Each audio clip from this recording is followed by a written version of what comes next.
Pierre Marin, c'est à toi. Paiement fractionné, quelles nouvelles opportunités pour les e-commerçants pour le e-commerce Connect? Super, merci pour cette introduction et ravi d'être avec vous ce matin. Du coup, merci à l'auditoire et aussi ceux qui sont en ligne. Le paiement fractionné, donc, qui participe de cette grande tendance de la finance intégrée, je pense que c'est un mot que vous connaissez par cœur, hein. La capacité d'un marchand de proposer un étalement de paiement pour une transaction en ligne ou en magasin, c'est un sujet qu'on connaît tous. Il n'y a pas une conférence qui se passe en ce moment sur le e-commerce sans que ce sujet apparaisse. Donc l'ambition modeste de cette conférence, ça va être d'essayer de tirer un petit peu le trait et de se dire par rapport où on est aujourd'hui, où est-ce qu'on va demain, avec la position de nous, United, en tant qu'observateurs et acteurs de ce marché. Ça fait plus de 10 ans qu'on existe, donc c'est un marché qu'on connaît bien. Et on a la chance d'être positionné sur des partenariats et dans un coverage européen qui nous permet de comprendre un petit peu comment va se dessiner demain. Et ce que j'essaie de vous faire passer comme message, c'est de se dire que cette révolution du paiement fractionné n'est pas terminée. Donc on va regarder ça plus en détail. Peut-être pour commencer avant tout, un petit peu une anecdote qu'on a l'habitude de pousser quand on rencontre des partenaires de l'écosystème, c'est que jusqu'à récemment, le paiement fractionné, qui est quand même une opération relativement simple, le crédit date de plusieurs millénaires, hein, quand même, mais le paiement fractionné, c'est-à-dire la possibilité d'étaler un paiement en magasin ou en ligne, jusqu'à il y a quelques années, c'était une opération qui était totalement allergique aux standards de l'UX. C'est-à-dire que si vous vouliez aller dans une grande enseigne d'électroménager pour acheter un réfrigérateur en 10 fois, vous étiez assuré de passer 30 minutes dans ce qu'on appelle le corner de la honte dans un magasin, à venir avec votre bulletin de salaire, passer une demi-heure au téléphone avec la centrale, etc.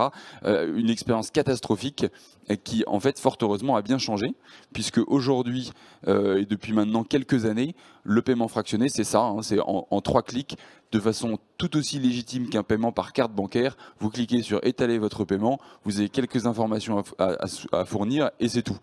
Donc c'est absolument magique.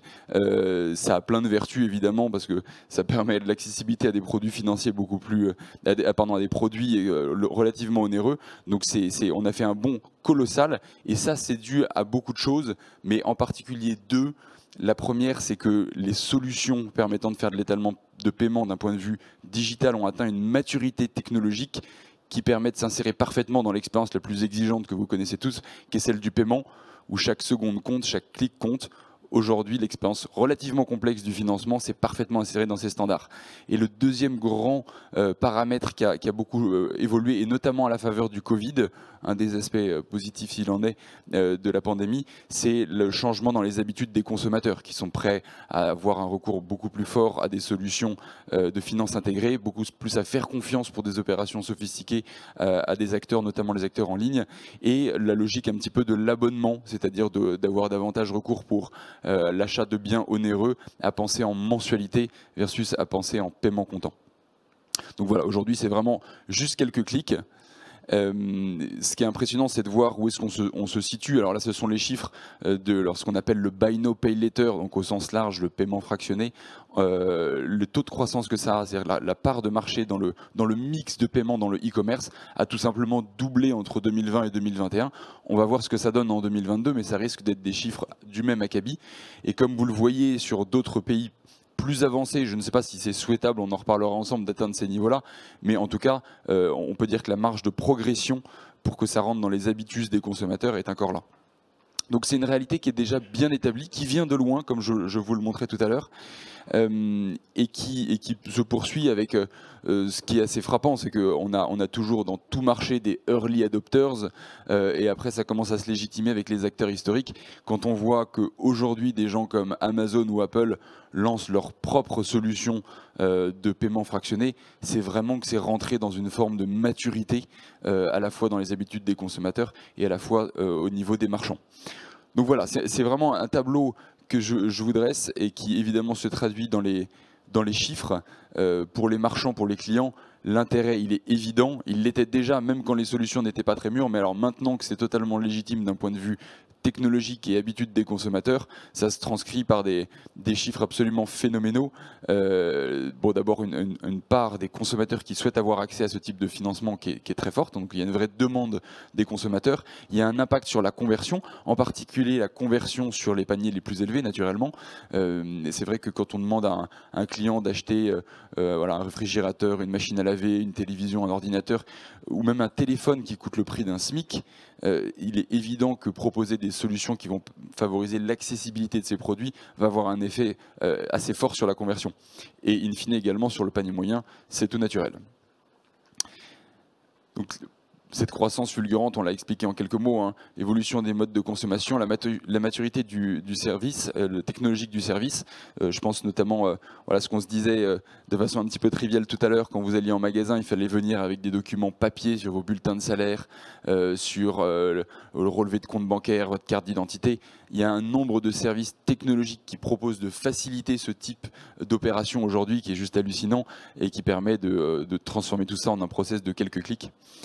Mais sur la face ensuite un petit peu immergée de l'iceberg, qu'on voit moins nous en tant que consommateurs, mais plus nous en tant que participants à cet écosystème, il y a d'autres paramètres qui ont beaucoup évolué. C'est l'intégration.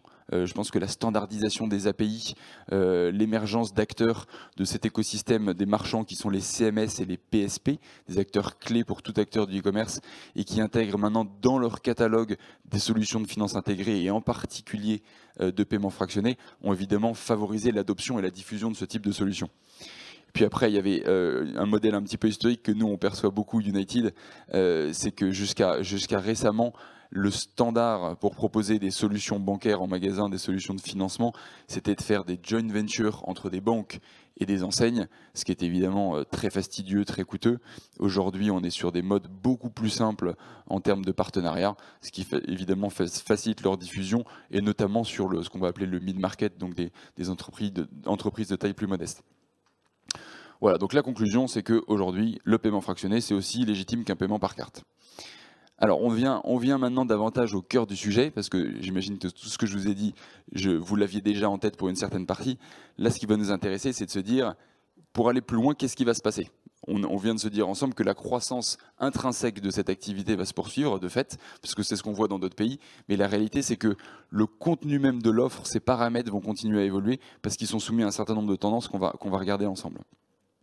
Alors d'abord, juste pour vous dire qui on est et pourquoi on se parle, United, c'est une banque qui est présente depuis plus de 10 ans sur le marché européen. On est des spécialistes du financement des particuliers, notamment avec du crédit instantané. Et pourquoi on se parle? C'est parce que nous, on est à la croisée en fait un petit peu entre deux mondes. À la fois le monde des banques, parce qu'on est un acteur régulé avec un agrément de la Banque Centrale Européenne. Donc on a ce prisme très financement régulé, crédit responsable, assise financière, etc. Et d'un autre côté, notre grand prisme qui a été le pilier fondateur de l'entreprise, c'est la tech, à savoir notre capacité à proposer ces solutions qui sont régulées, qui existent depuis longtemps, mais sous un angle très technologique pour en faciliter la diffusion, faciliter l'usage. Donc on se situe vraiment dans ce monde, et en plus avec un prisme européen. On travaille avec beaucoup d'acteurs de premier plan.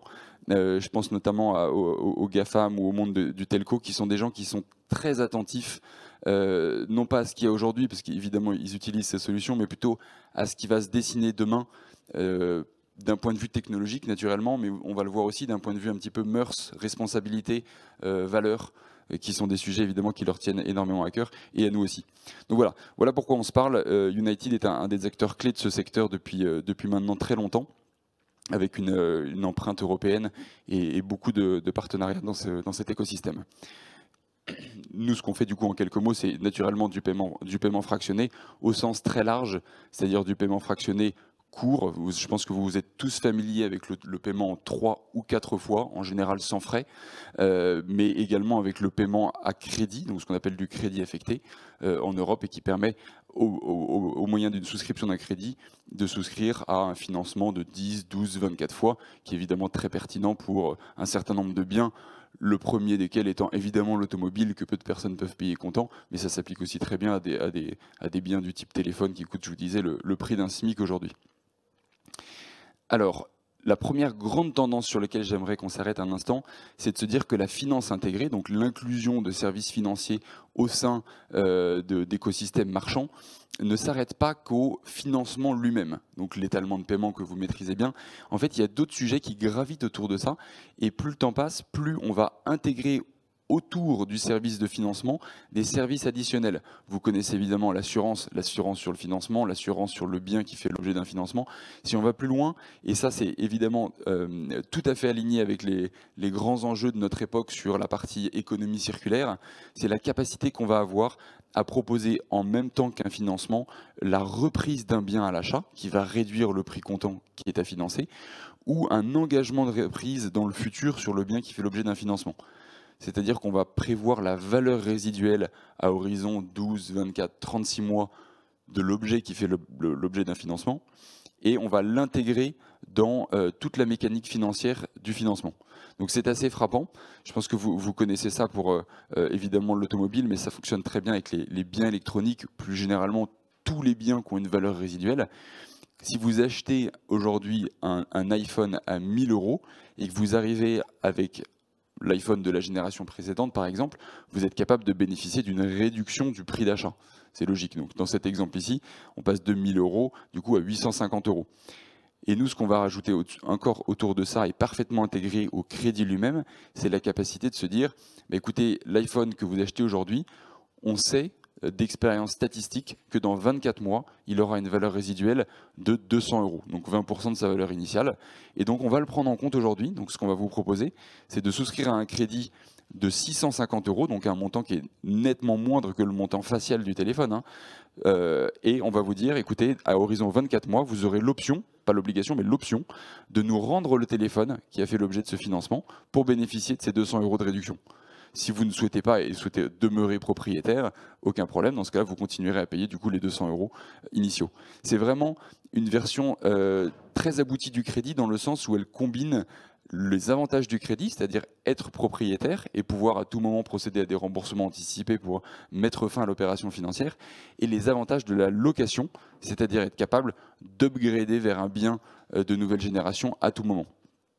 Et qui plus est, le crédit au sens large en Europe bénéficie d'un cadre réglementaire qui est très mûr, très protecteur pour le consommateur. Donc cette jonction des services est très importante et très futuriste et en même temps tout à fait présente, parce que nous, c'est typiquement quelque chose qu'on a mis en place dans notre partenariat européen avec Apple, où systématiquement on propose cette option de reprise au comptant ou de reprise dans le futur. Donc pour ça, c'est évidemment on travaille avec des partenaires qui s'occupent de la logistique, des flux de reprise et de l'engagement sur les valeurs résiduelles, mais c'est une option qui est massivement souscrite parce que c'est très simple pour le consommateur de se dire j'achète un bien aujourd'hui à crédit, donc il m'est accessible, et je pourrais avoir l'option dans le futur d'upgrader pour plus 1 ou plus 2 € par mois vers le nouveau modèle, tout en ayant évidemment un circuit de reprise totalement intégré à cette option.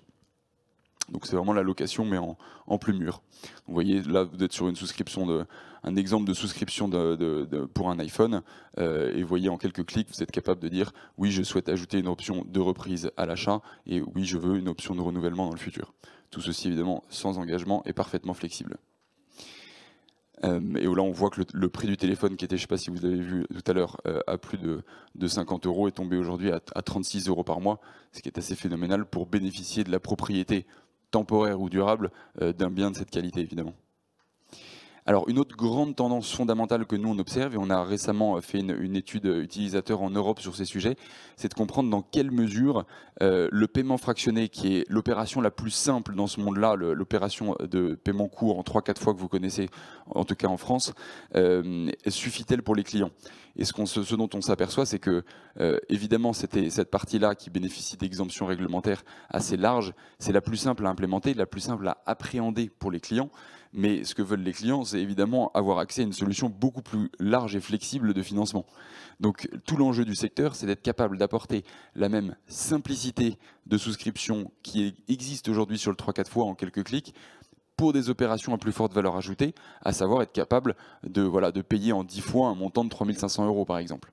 Évidemment, c'est plus compliqué parce que le risque que va prendre l'établissement financier est plus important. L'encadrement réglementaire, et c'est bien normal, est plus exigeant puisqu'on est sur un crédit plus encadré, avec une opération qui est plus engageante pour le client lui-même, à la fois en termes de montant et de maturité.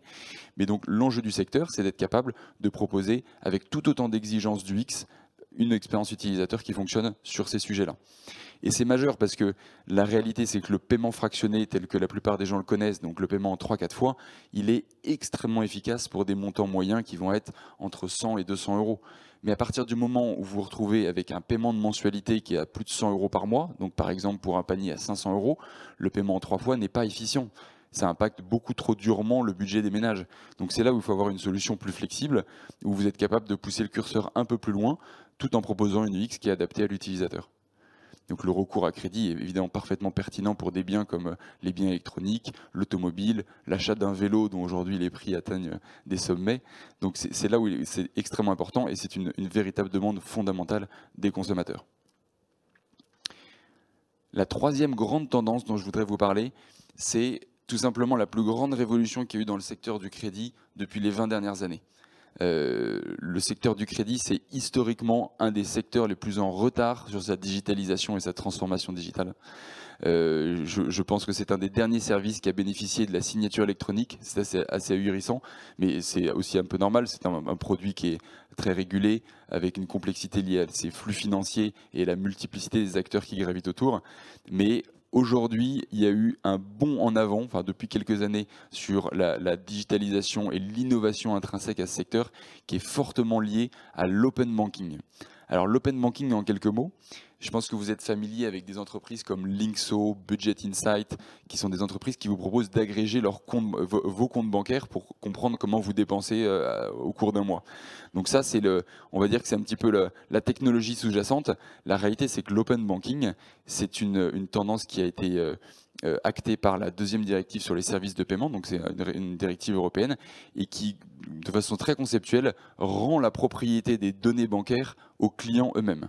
Donc en gros, un client peut donner accès à ses données bancaires à n'importe quel acteur, réglementé, je vous rassure, dans le cadre d'une transaction. Donc ce qui a commencé en 2018, c'est évidemment donc les agrégateurs de finances personnelles tels que je vous les citais. Mais en fait, nous, ce qu'on perçoit, c'est que la valeur la plus forte de l'open banking, c'est évidemment son utilisation dans le cadre d'un crédit. De façon très concrète, quand vous souscrivez à un crédit, à un financement au sens large, le prêteur est obligé, et c'est évidemment normal, de vérifier votre solvabilité. Et en fait, en lieu et place de demander un relevé de compte bancaire et un bulletin de salaire, ici, on va juste vous demander d'accéder à vos comptes en quelques clics. Vous êtes tous habitués au 3D Secure. Quand vous faites un achat sur Internet aujourd'hui, vous avez une notification de votre banque qui vous dit valider la transaction oui/non. C'est exactement pareil ici.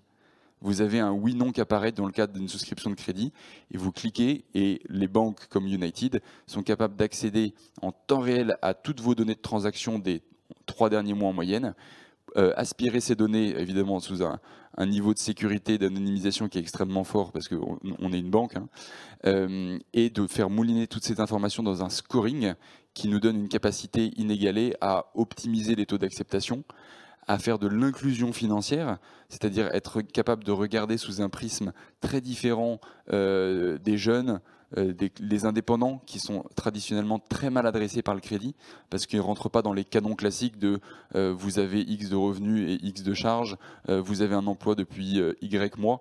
L'open banking, ça nous permet de regarder les choses sous un angle très différent. C'est comment vous gérez votre budget au quotidien. C'est quel est votre comportement financier, quel est votre reste à charge par mois. Est-ce qu'il y a des comportements qu'on arrive à voir qui sont vertueux quand bien même vous n'êtes pas en CDI dans votre gestion financière.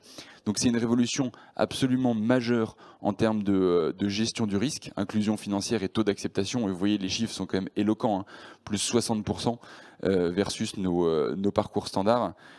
C'est aussi une révolution en termes d'UX parce qu'au lieu de venir, comme je vous disais tout à l'heure, de façon triviale en magasin avec votre bulletin de salaire papier, vous avez juste à faire l'équivalent d'un 3D Secure. C'est quand même ahurissant. Et la rapidité de la souscription rentre un petit peu dans les canons du monde du paiement qui ont évidemment une exigence en termes de fluidité du UX qui est très importante. Nous, l'open banking, ça nous permet de faire du crédit instantané automatique, dont la réponse est instantanée pour être précis, sur des montants jusqu'à 50 000 € et des maturités jusqu'à 7 ans. C'est totalement hallucinant, hein, avec pour nous un niveau de sécurité au niveau de la décision qu'on prend, protection du surendettement, capacité à analyser la solvabilité d'un client qui est bien améliorée. à tel point que c'est un parcours, voilà, ce parcours d'open banking qu'on impose dans la plupart de nos cas. Typiquement, je vous montrais le parcours sur nos produits Apple. On impose l'agrégation de comptes bancaires. Un client, s'il veut un crédit pour acheter un téléphone, il doit prendre en photo sa carte d'identité et faire de l'open banking en 2 clics, signer un contrat de crédit et c'est fait, il a un crédit de 24 mois. Je vous passe évidemment les algorithmes anti-fraude, consultation des fichiers de la Banque de France, etc. Mais en tout cas, d'un point de vue expérience utilisateur, c'est juste hallucinant et c'est juste apporter le crédit dans les standards du 21e siècle. Ensuite, et ça va être le dernier grand enjeu dont je voulais vous parler, qui est peut-être celui qui nous tient le plus à cœur en ce moment, c'est la responsabilité du secteur. Je pense que le secteur a été tout feu, tout flamme avec son développement croissant ces dernières années. Je vous montrais les chiffres de croissance, 100% de croissance. Ce qu'on voit aussi, c'est l'émergence d'un nombre de nouveaux acteurs qui, évidemment, rentrent dans cette tendance pour, évidemment, bénéficier de toute la traction du secteur. C'est super intéressant parce que c'est comme ça qu'un secteur bouge. Hein. C'est quand la technologie vient disrupter quelque chose. C'est quand les consommateurs s'habituent à un nouvel usage. En revanche, ça ne va pas sans écueil au niveau on va dire des excès. Je vous donne 2 exemples, nous qui nous ont beaucoup frappé chez United. Nous qui venons historiquement d'un monde très régulé, hein, parce que évidemment en tant qu'établissement bancaire agréé et régulé par l'ACPR et la Banque Centrale Européenne, on a toujours eu un prisme très régulé, même à notre lancement, où c'était un choix très fort de ne parier que sur des produits qui ont un avenir d'un point de vue éthique, responsabilité et réglementation. On a fait le choix de jamais faire de crédit renouvelable, que du crédit amortissable par exemple. Alors 2 exemples qui nous ont frappé récemment. Une entreprise qui fait donc du buy now pay later, paiement fractionné en Australie, qui propose d'acheter une pizza en 3 fois. Donc on parle d'un montant de 10 $ en 3 fois. Ou en France, une entreprise qui propose d'acheter du rouge à lèvres à 6 € en 3 fois.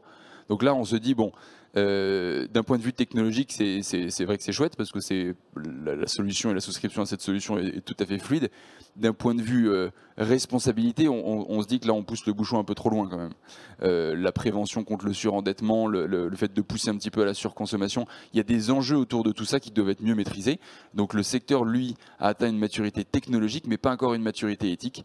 Et donc ça, c'est un enjeu qui est collectif. C'est un enjeu qui repose sur nous, les fournisseurs de services de ce type, sur vous, les acteurs de l'écosystème et en particulier les marchands, et beaucoup sur le régulateur qui prend ce sujet évidemment à bras le corps, en France en premier lieu, mais en Europe, puisqu'il va y avoir un renouvellement de la directive européenne globale sur le sujet du crédit, le crédit à la consommation, incluant spécifiquement des dispositions sur le paiement fractionné et comment mieux l'encadrer de façon assez pragmatique, le ramener dans la réglementation du crédit à la consommation. Et nous, on perçoit ça comme quelque chose de très bien. Le futur, c'est pas être capable d'exploiter des exemptions réglementaires pour proposer des services très puissants aux clients. Le futur, c'est utiliser la technologie pour rendre des services régulés et protecteurs des clients fluides et transparents. Et donc ça, c'est l'enjeu collectif qu'on a tous, de promouvoir une forme de responsabilité dans le secteur pour faire attention à nos consommateurs, éviter les dérives et tout simplement promouvoir une approche un petit peu durable de cette façon de consommer. Voilà, j'en ai fini avec cette partie-là. Je vous remercie de votre attention. Je ne sais pas si vous avez des questions un petit peu sur les grands enjeux de demain du paiement fractionné. En tout cas, j'espère vous avoir donné un maximum d'éléments en ce sens.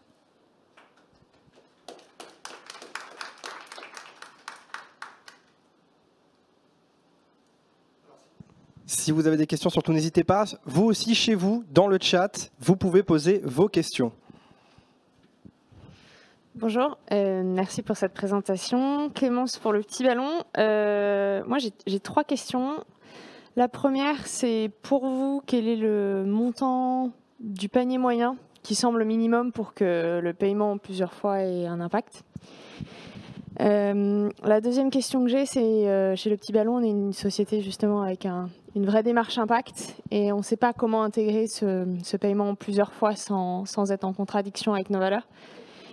Et la troisième question, dans votre algorithme de décision, moi je récupère tout mon salaire sur un compte et je vire 100% de ce salaire sur un autre compte pour faire mes dépenses.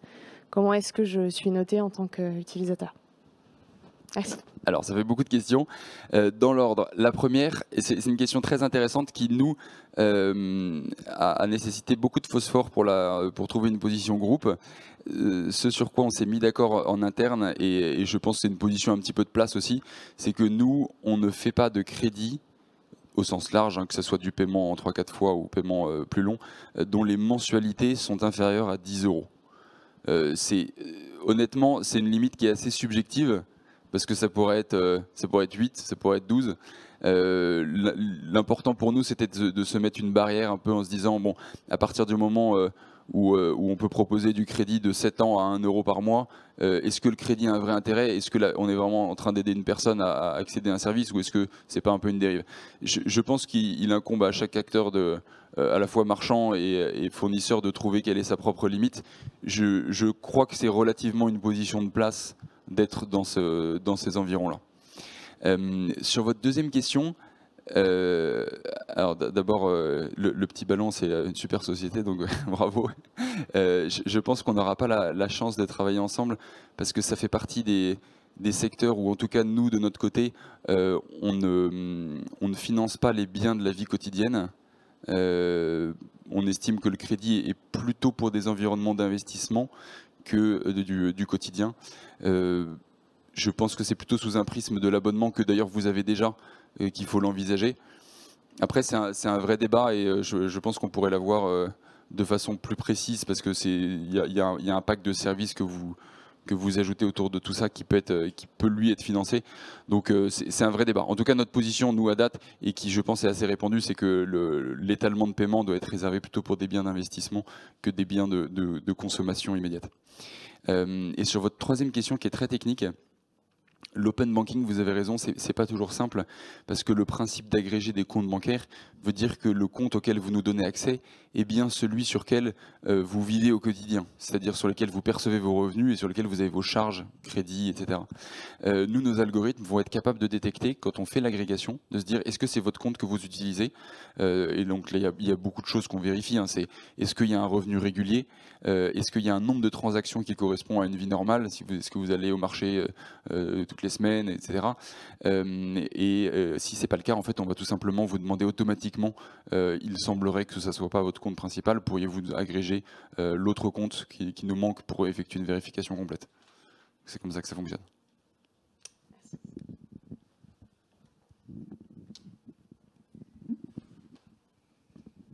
Oui, bonjour. Par rapport à vos clients, vous dites que vous vous concentrez sur les biens d'équipement. Ça veut dire que des secteurs comme le luxe ou vous n'y êtes pas du tout?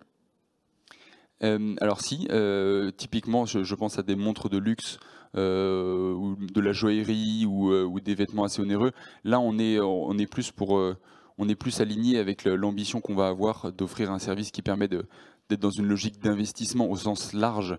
Ce que nous, on ne veut pas faire, c'est financer la vie quotidienne, financer les courses au marché, ou les biens d'hygiène, ce genre de choses. Ça, on ne veut pas le faire, parce qu'on estime que ça doit évidemment sortir de la partie du crédit. Dans tout ce qui est équipement de la personne, dans la mode par exemple, c'est un secteur que vous ciblez ou pas du tout? La mode, plutôt luxe, effectivement. À partir du moment où le panier moyen est un petit peu élevé.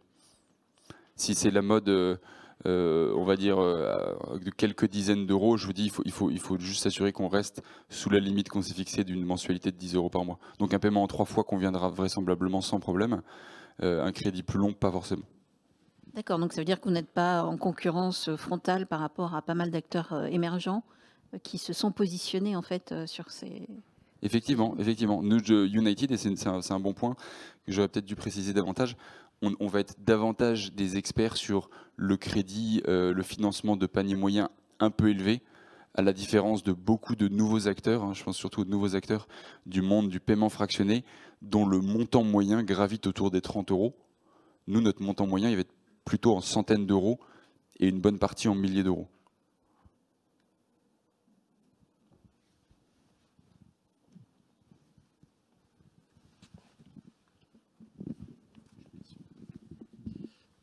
Bonjour.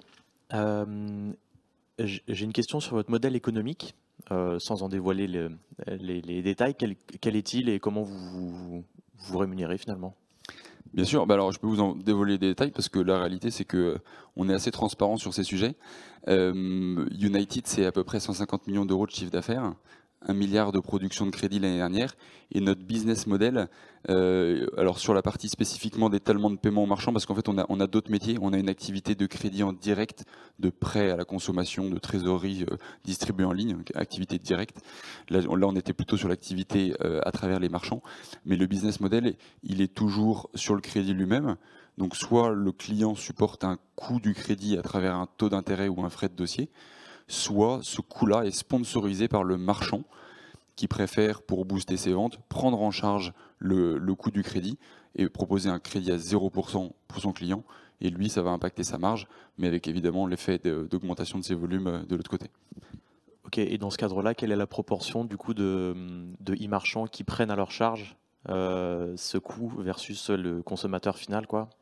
C'est une bonne question. Je dirais que d'abord l'ambition globale que tout le monde a, que ce soit nous ou les marchands, c'est en général d'essayer de toujours favoriser le 0%, parce que c'est beaucoup mieux perçu par le client. La conversion est meilleure, donc c'est globalement mieux, mais il y a un sujet de marge. En fait, ça va dépendre des secteurs. Les secteurs qui vont proposer des financements relativement courts, donc parce que les montants moyens sont assez faibles, dans ce cas-là, le coût du financement est relativement faible, donc c'est facile de l'impacter dans leur marge. À la différence des marchands qui vont avoir, eux, des biens plus onéreux, donc je pense aux voitures notamment, mais certains biens électroniques aussi qui peuvent se chiffrer en centaines ou milliers d'euros.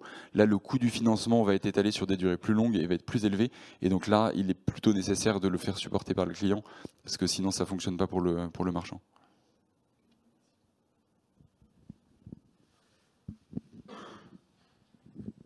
On a le temps encore pour une question, si jamais.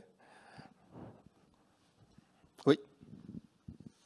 Bonjour, merci pour votre présentation. Est-ce que vous avez des exemples un peu plus précis sur la façon dont le taux de transformation a été impacté par la mise en place de votre solution sur les sites e-commerce? Oui, absolument. En fait, sur tous les biens qui vont être au-dessus de 100, 200 euros, on a vraiment des taux de transformation, même pour revenir à l'étape d'avant, des taux de pénétration de la solution qui sont assez phénoménaux. Sur la partie, je vous montrais Apple, donc je reviens à cet exemple, mais sur certains des sites partenaires sur lesquels on travaille en France, en Italie, on a des taux de pénétration qui sont autour de 50%, donc qui est vraiment la frange haute des solutions de financement par rapport au paiement comptant. Et là, en termes de taux de transformation, sur les hauts paniers en particulier, on est à des plus 60%. C'est énorme parce que je pense à un Mac qui coûte 2800 euros. La capacité de dire, en fait, ce Mac-là, il va vous coûter 45 euros par mois. Avec une option complète et sans frais d'arrêter le crédit en remboursement anticipé, de rendre le bien quand vous voulez ou d'upgrade, etc. C'est juste phénoménal. Mais ça ne s'arrête pas là dans la transformation pure. Il y a aussi ce qui va autour, c'est-à-dire la capacité d'attacher plus de services et d'accessoires autour de ça. Parce que dans la façon dont on raisonne sur ces paniers élevés, on n'est plus en train de dire ça va vous coûter 2800 euros, on va vous dire ça va vous coûter 45 euros par mois, et pour plus 1 euro, vous avez des écouteurs, des AirPods par exemple. Pour 2 euros, vous avez une assurance Apple Care ou assurance globale sur le bien. Donc la façon de raisonner fait que la transformation sur l'achat du produit lui-même est beaucoup plus élevée, mais le taux d'attachement d'accessoires et de services est lui aussi beaucoup plus élevé parce qu'on raisonne en mensualité et non plus en prix comptant. Ce qui est, je pense, un phénomène qui tend à s'accentuer, cette logique de l'abonnement.